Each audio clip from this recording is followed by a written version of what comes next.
小紅，幼稚，你話邊個幼稚嚟㗎？呢度得你，你話咧？你講話先走，唔好再干涉我哋嘅事，要掂你自己事。你哋喺度做咩啊？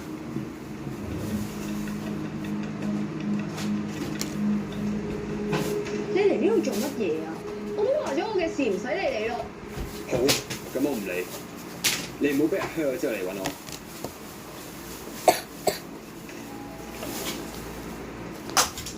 如果我趕唔切你嘅話，你會點對我朋友 Sorry， 我想自己一個人靜下，你翻去先。咁我自己再揾你。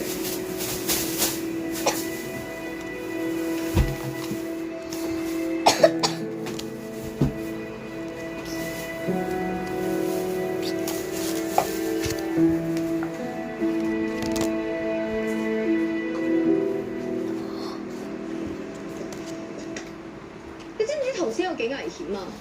仲有啊，人哋翻到嚟唔沖涼唔換衫嘅。我真係冇諗咁多啊！我只係諗住點樣幫你啫。但係啱啱上下個眼神，如果唔係你及時講到，我真係唔知佢會做啲咩。佢嗰個樣都係第一次見，所以我一定阻止佢。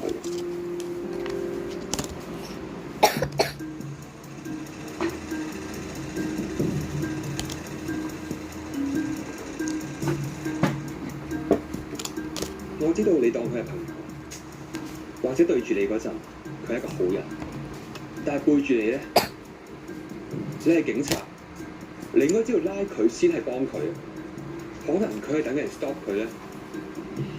魚仔，得你可以做到嘅啫。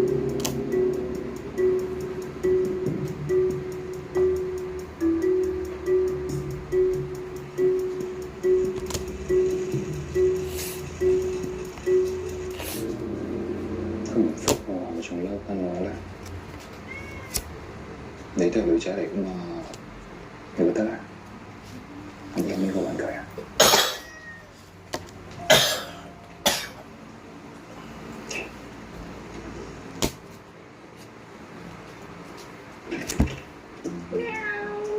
你過嚟唔同我講聲嘅，我接你啊嘛。我係嚟自牛油多星嘅神探偵探阿喵，我係嚟探我嘅好朋友露娜嘅。喵，你好嗎喵？偵探我咩？